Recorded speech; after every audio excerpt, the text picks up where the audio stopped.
वांडपणा करतोस. तिच्या पृष्ठभागावर 4 फटके दिले पाहिजेत.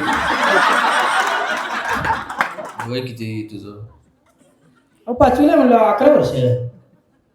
त्यो सांगू दे की त्यो 11 5वीला का तुम्ही 5वी? नाही क्षमा करा, तेच 5वीला सांगू दे हा. वय किती? 11. वांडपणा करतोस. तिच्या पृष्ठभागावर 4 फटके दिले पाहिजेत.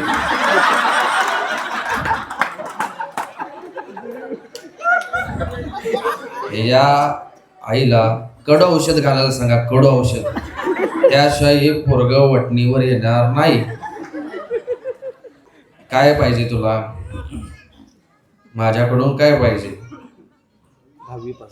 10वी पास व्हावं.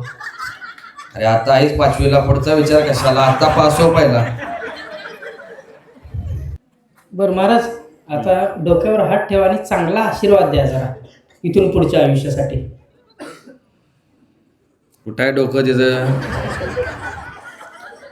चांगला मोठा हो रे बाबा. तर 5वीला मार्क किती पडणार? 5वीला मार्क 5वीला 2 वेळा नापास होणार होतो. हे महाराज असं सांगतात का कधी? महाराज सांगायचं राहू दे. महाराज माप सांगतात, अभ्यास तू करायचा आहेस रे. तर महाराज पैसे घेऊन करतात काय? आम्ही पैसे घेतल्या तुझ्याकडनं, आमच्या शिष्याकडनं आलास म्हणून फुकट तुझं करावलोय. तू आम्हाला शिकवतोस का रे? आमचा शिवलालच चांगला रे. मग अरे 500 दिल्यात. 500 परत द्या तरी पण पोरगा नापास होणार.